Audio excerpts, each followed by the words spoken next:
വിഴിഞ്ഞം സമരത്തിന് ശേഷം ലത്തീൻ അതിരൂപതയുടെ അക്കൗണ്ടുകൾ മരവിപ്പിച്ചു എന്ന ഗുരുതര ആരോപണമായി ബിഷപ്പ് തോമസ് ജെ നെറ്റോ പള്ളികളിൽ ഇന്നലെ വായിച്ച സർക്കുലറിലാണ് അക്കൗണ്ട് മരവിപ്പിച്ച കാര്യം ബിഷപ്പ് അറിയിച്ചത്. കേന്ദ്ര ആഭ്യന്തര മന്ത്രാലയമാണ് അക്കൗണ്ട് മരവിപ്പിച്ചതെന്നാണ് ബിഷപ്പിന്റെ പരോക്ഷ വിമർശനം. വിശദാംശങ്ങളുമായി തിരുവനന്തപുരത്ത് നിന്ന് ചേരുന്നത് MG പ്രതീഷാണ്. പ്രതീഷ്, ഇത്തരത്തിൽ അക്കൗണ്ട് മരവിപ്പിച്ചു, അത് ഒരു പരോക്ഷ വിമർശനം വരുന്നുണ്ട്. എന്ത് കാരണത്താലാണ് ഇത്? പറയുന്ന പോലെ സംസ്ഥാനത്തിന്റെ ഒരു റിപ്പോർട്ടും അതിന് ബാധകമായി എന്നും ബിഷപ്പ് പറയുന്നുണ്ടല്ലോ.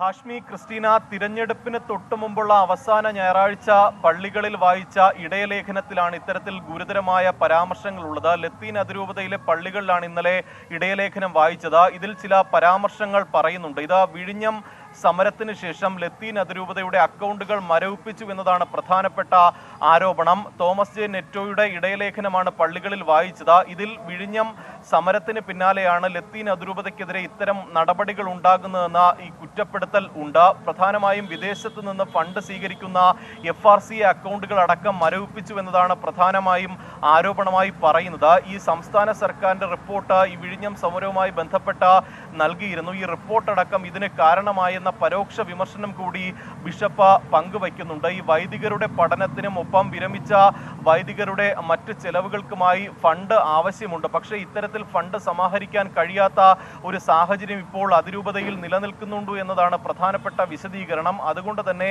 ഇതിൽ ഒരു നടപടി ഉണ്ടാകണമെന്നൊരു ആവശ്യം കൂടി അതിരൂപത മുന്നോട്ട് വയ്ക്കുന്നുണ്ട്. നിലവിൽ ഈ ഫണ്ട് സമാഹരണം, പുതിയ വർഷത്തേക്കുള്ള ഫണ്ട് സമാഹരണം അടക്കം അതിരൂപത പള്ളികളിൽ ആരംഭിച്ചു കഴിഞ്ഞിട്ടുണ്ട്. ഇക്കാര്യങ്ങളടക്കം അതിരൂപതയുടെ നിലവിലെ സാമ്പത്തിക സ്ഥിതി അടക്കം മറ്റ് ആളുകളെ, ജനങ്ങളെ അടക്കം ബോധിപ്പിക്കുന്നതിന് വേണ്ടിയാണ് ഇന്നലെ പള്ളികളിൽ സർക്കുലർ വായിച്ചത്. ഈ സർക്കുലർ വായിക്കുന്നതിനിടെയാണ് ഇത്തരത്തിൽ ചില പരാമർശങ്ങൾ കൂടി തോമസ് ജെ നെറ്റോയുടെ ഭാഗത്ത് നിന്ന് ഉണ്ടായിട്ടുള്ളത്. ഇതിൽ നേരത്തെ തന്നെ സർക്കാരിനെതിരെയും ഒപ്പം പാർട്ടികൾക്കെതിരെയും ഗുരുതരമായിട്ടുള്ള ആരോപണങ്ങൾ വിഴിഞ്ഞം സമരവുമായി ബന്ധപ്പെട്ട ഈ ലത്തീൻ അതിരൂപത ഉന്നയിച്ചിരുന്നു. അകാരണമായ കേസുകൾ എടുത്തു എന്നതടക്കമുള്ള ആരോപണങ്ങളാണ് നേരത്തെ ഉന്നയിച്ചിരുന്നത്. പക്ഷേ അതിൽ നിന്ന് മാറി ഈ ലത്തീൻ അതിരൂപതയുടെ അക്കൗണ്ടുകൾ മരവിപ്പിച്ചു എന്നുള്ള ഗുരുതരമായ ആരോപണം കൂടി ഇപ്പോൾ ഉന്നയിക്കുന്നുണ്ട്. അത് തിരഞ്ഞെടുപ്പിന് തൊട്ട് മുമ്പുള്ള ഞായറാഴ്ചയാണ് ഇത്തരത്തിൽ ഇടയലേഖനം പള്ളികളിൽ വായിച്ചത് എന്നതും ഏറ്റവും പ്രധാനപ്പെട്ട കാര്യമാണ്. ഹാഷ്മി, ക്രിസ്റ്റീന, ഇത് ഇത്ര നാളിങ്ങനെ കേട്ടിരുന്ന ഇപ്പം മറ്റു ചില കാരിത്താസ് പോലെയുള്ള വാർത്തകൾ കേട്ടിരുന്നുവെങ്കിലും ലത്തീൻ അതിരൂപത ബന്ധപ്പെട്ട അങ്ങനെ ഒരു വാർത്ത കേട്ടിരുന്നതല്ല. ഇത് വിഴിഞ്ഞം സമരത്തെ തുടർന്നുണ്ടായ പകപോക്കൽ നടപടിയാണ് എന്ന തരത്തിൽ തന്നെ പരോക്ഷമായി പറയുകയാണോ രൂപത?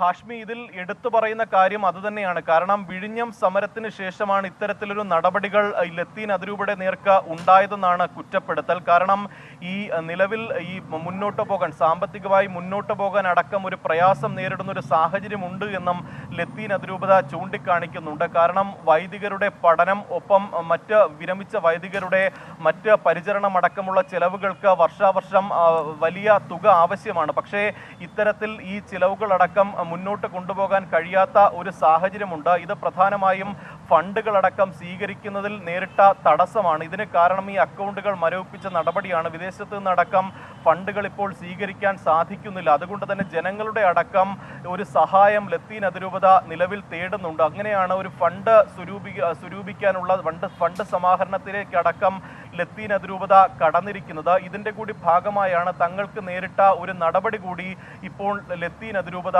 വെളിപ്പെടുത്തിയിരിക്കുന്നത്.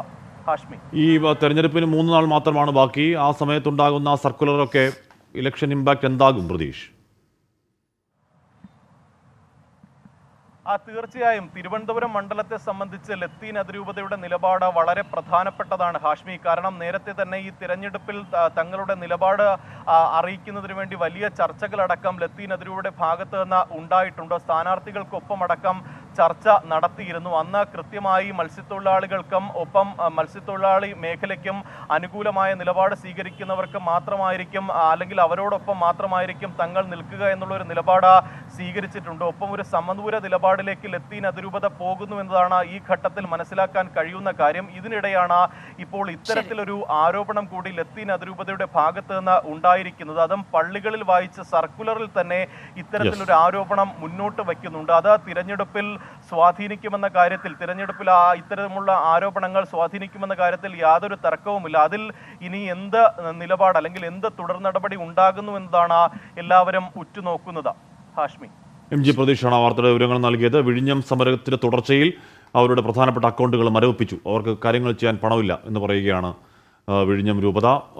ഒരു സർക്കുലർ രൂപത്തിൽ തെരഞ്ഞെടുപ്പിന് 3 നാൾ മാത്രം ബാക്കി നിൽക്കെ ഇപ്പോൾ വരുന്ന സർക്കുലറിന് വലിയ രാഷ്ട്രീയ പ്രാധാന്യം കൂടിയുണ്ട്.